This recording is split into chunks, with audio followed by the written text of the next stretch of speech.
Okay, where are we? The 4 branches are rivers which flow into the stream which constantly encircles paradise. So it goes around paradise, right? Constantly encircles it. The name of the first is Pishon. This is the one that surrounds all the land of Havilah, where there is gold. The Pishon that this writer would identify with is the Indus, which would lead us to assume, or all to assume, that Havilah here indicates India, or in a vague manner the Far East. And the names of the second river is Gihon. This is the one that surrounds all the land of Ethiopia. Jewish and Christian tradition identify this river with the Nile, and the identification follows both from the connection with Ethiopia and from Babylonian cosmology. And the name of the third river is Hiddekel, which is the one flowing before Ashur. Okay, it's got double S there because it's in Greek, and the Greeks don't have the sh and the sh in their language, because in the Aramaic, etc., or the Aramaic, it's Ashur. The city Ashur, which lay on the eastern bank of the Tigris below the Greater Zab, appears to have been unknown to Sumerian rulers as late as the era of Dungi, around 2400 BC. The city itself was a Mitanni or Hittite foundation, and not until shortly before Sumuabu, founder of the first Babylonian dynasty, around 2232 to 2218 BC, do we hear of Semitic rulers at Ashur. But cities in northern Mesopotamia, such as Ashur and Carchemish, according to recent excavations at low levels on those sites, are shown to be extremely old, perhaps even older than the more famous cities of Sumer, which surpassed them in culture and fame. In any case, we cannot suppose that Ashur was unknown to the early Sumerians, at least in a vague way, and consequently the mention of Ashur here does not imply that the source, Genesis 2:10-14, is of a later origin than the other portions of the Hebrew story of creation. Paradise and the fall of man in Genesis 2:3-4. Genesis 2:14 states finally that the fourth branch of the encircling stream is the Euphrates. The biblical statement is therefore perfectly intelligible when the passage has been interpreted on the basis of Babylonian cosmology. The end of paradise. Our poem omits the primitive history of the creation and pre-diluvian kings, for its motive is to describe the fall of man. It begins, therefore, with a description of the blissful state of man as it existed immediately before the flood. In all the land of Sumer, men and animals dwelled together in peace. Sin and disease had not yet afflicted humanity. And in this land lay an especially favoured garden and dolmen. Dolmen has two designations, which are indicated by two ways of writing the name. Dulmunki, the city of Dolmen, and Kur Dolmen. Footnote indication there. For the original use of ki to designate only a city, see Sumer, page 58, don't know what that is, sumer.gr.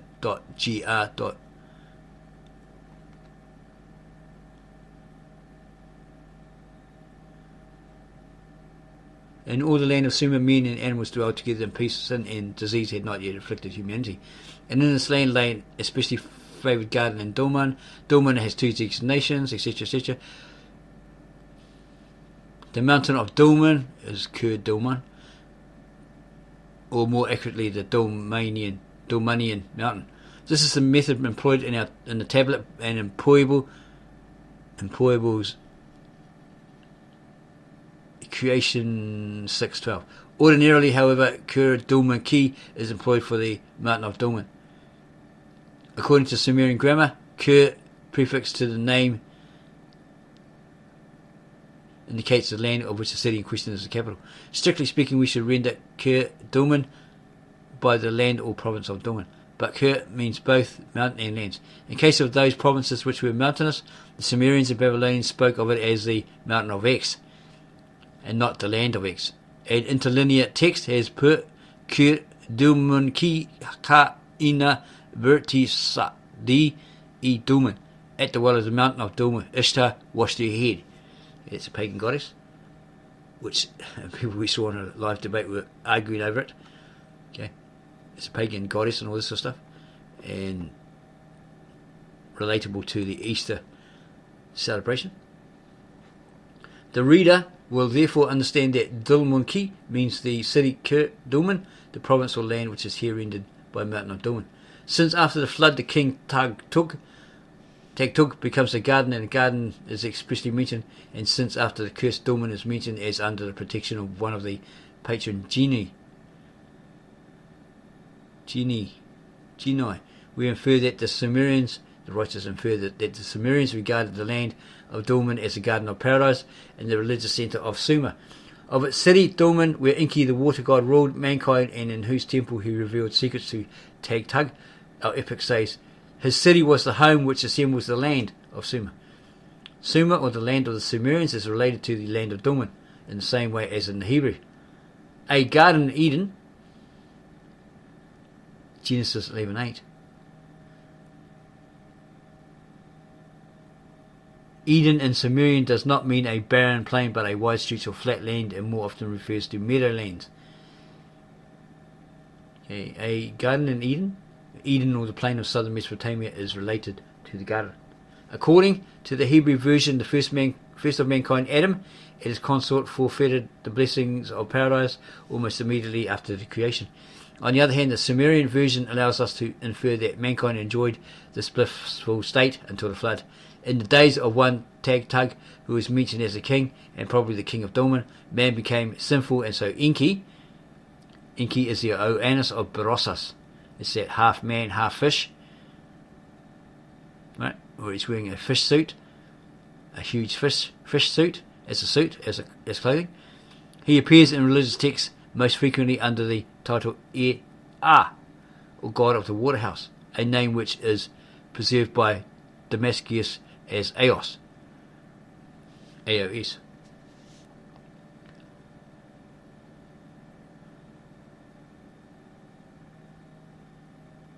In the days of one Tagtug, who is mentioned as the king, and probably the king of Dulmun, man became sinful, and so Enki ended the Utopian age with the deluge, with the flood.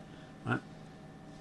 A poem on the creation and the flood, likewise in 6 columns, and in the same script as one under discussion, and also found in museum collections, number 10673, belongs to the same cycle of epical literature concerning the origin and fall of man.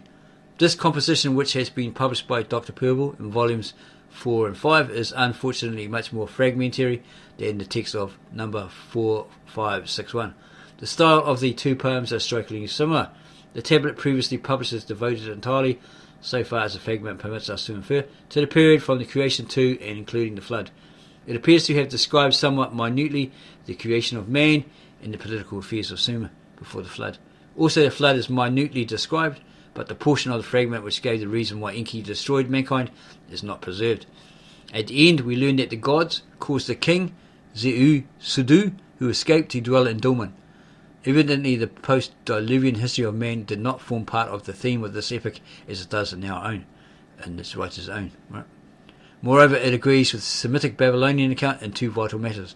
The name of the royal hero of the flood, Zeu-Sudu, and footnote indication at the bottom here. In this name we have an excellent example of the Sumerian method of forming compounds by placing the construct after the genitive. Ze-ud-z, breath of life, is rendered into Semitic by the only construction possible in Semitic, construct and genitive. The full translation shall be Utanapishti-ari. Okay, is that Utanapishtim? Long is the breath of life. See PSBA 1914-90, 190. So yeah, it's probably the same character. Utanapishtim. Probably in the Babylonian or the Akkadian versions.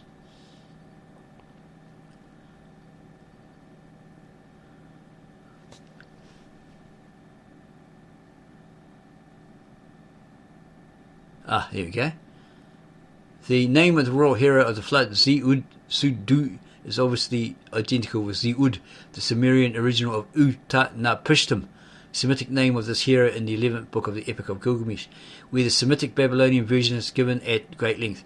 The element, Sudu, which means to be long, had been omitted or left out, or probably removed, before the name was translated into Semitic. And like the Semitic Babylonian versions, this hero is transferred to the island of the Blessed. For in Purple's tablet, we must assume that Dulman still retains, after the flood, its ancient character of a land of the blessed. Sumerian tradition probably rehearsed the story of this hero's translation to one of the islands off the coast of Dulman, the ancient land of paradise. And the Semitic version says that Utanapishtim was made like the gods and taken by them to a faraway place at the mouth of rivers. This probably refers to Dulman, the traditional paradise into whose encircling stream poured the four great rivers of the primitive cosmos. This tradition of the translation of the hero of the flood to the blessed isle must have been widely spread among ancient peoples, and it is curious that it has not survived in Hebrew tradition. And footnote down the bottom there. This part of the tradition has in some way attached itself to Enoch in Hebrew. So far as Noah is concerned, Hebrew tradition follows our epic and not the more current traditions discussed above. This part of the tradition has in some way attached itself to Enoch in Hebrew. Okay.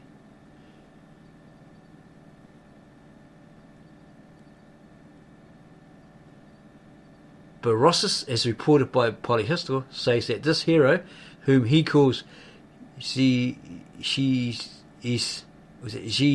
Thrus, disappeared in the air and was seen no more. And Abidenus reports Berossus to have written that the gods translated him from among men. That's like in comparison to the Enoch story, right? Yeah. This particular person didn't die, went up into the air, was seen no more, and the gods had transported him to somewhere else.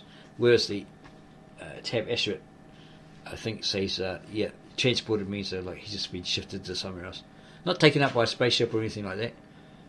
Or that sort of UFO conspiracy theory stuff. The references to the creation of man. As we have seen, our poem refers to the creation of man only incidentally. According to Babylonian tradition, as reported in Berossus, 10 kings ruled from the creation of man until the flood, and these reigns covered a period of 42,000 years. Our composition, or the author's composition, in regard to this long period during which there was no sin and men grew not old, makes no reference to these 10 kings, but begins with the last of the kings who ruled in pre-diluvian times. In the description of the flood, however, our text says that Nintud, mother of the land of Sumer, had begotten mankind. Was that supposed to be that she'd given birth to mankind? The verb employed here means ordinarily to beget, give birth to, exactly, okay, as we thought. And another passage is still more explicit. The mother goddess under the title Ninhasag says to the earth god Enlil, I have begotten thee children. I brought forth you children. Mu ri li du mu un. Revelations 2:41. This verb, I don't know if that's Revelations, but it says Rev dot, looks like 2:41. This verb dumu is connected with the noun dumu, son. Not really sure if that's an A or a D. I think it's a D. Enlil is also called the begetter or father begetter, the same verb being employed as in the case of Ninhasag. Rev 2:42. All these references to the direct descent of man from the earth god and the earth goddess we must interpret figuratively. Note, for example, Code of Hammurabi 44:43, where Hammurabi speaks of Nintud as Ban. How's that? Looks like Ban Ilti, my mother who begets me, a purely figurative expression which describes Nintud as a patroness of childbirth. Also, Nebuchadnezzar speaks of the mother goddess as Ma Umu Baniti Ya. VAB 4:128:16.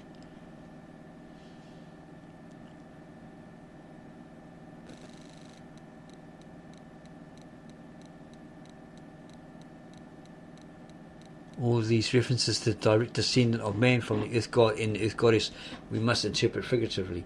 Sumerian, Babylonian and Hebrew tradition agree regarding man as a creature fashioned in some mysterious manner by the hands of the gods or a god.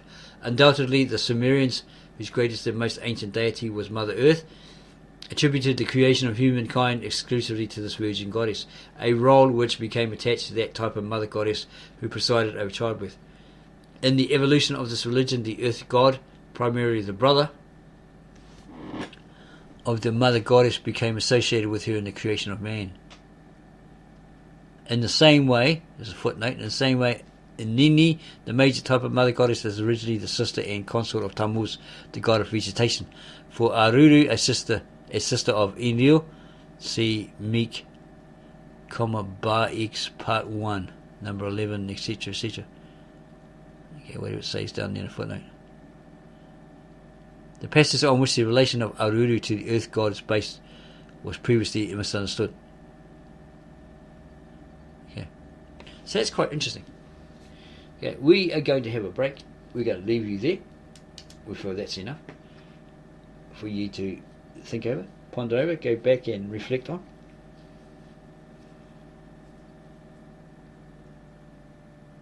As we try to put side by side the ancient myths, be they Sumerian, Akkadian, Babylonian, etc., from these cuneiform tablets, etc., and compare them to the original ancient Ktav Ashurit of Mesopotamia, Syria, and with your Americanized modern English Bible versions, trying to make a comparison there to figure out which is the truth. Has one been adopted and adapted and changed, details, names, details, dates, etc., and events been changed over the millennia, over the many centuries, or down through the centuries? Is someone trying to pull the wool over your eyes, or our eyes, by adopting and adapting these mythos, to hide from us the real truth? Say they have the real scriptures and they put out a fake one, which will fool us because supposedly they may not want anyone outside their peoples to enter into the kingdom of God. That's just what we've come across over the years. We're not saying that that's what they're planning or what they've got planned, it's just what we came across. So it's basically someone else's claim, understanding, etc., etc. We're just relating it because it relates to this. So we hope you really enjoyed this. It really made you think of the origins of where all these biblical stories came from originally, and how they were adopted and adapted, and down through the centuries they've been translated into English, Americanized English, etc., and everybody's grabbing these copies and going around teaching the people, preaching the people, this is the truth, this is the infallible words, etc., etc. Anything else isn't, when they actually probably, or they might not actually be what was originally said. The adopted and adapted versions, changed, details left out, details added, dates, events, etc., chronological time changed, and so forth, for various motives, agendas, or other. So if you like this video, you know what to do. Give us a like, add your comments below this video. Don't forget to subscribe to us so you'll be able to see more of our videos, be notified, etc. And then go share this video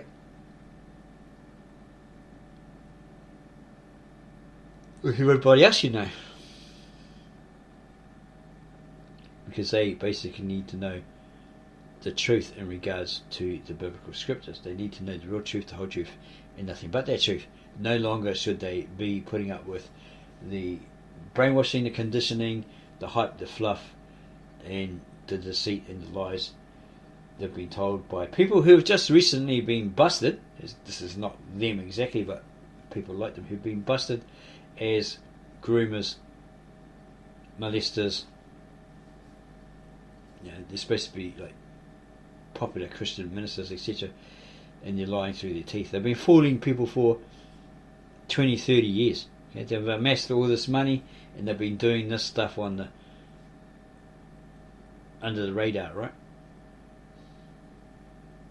They're telling you, they were conning all to give the money, while they were probably funding, making themselves rich, funding themselves to do these dirty deeds behind the scenes on the town, etc., right?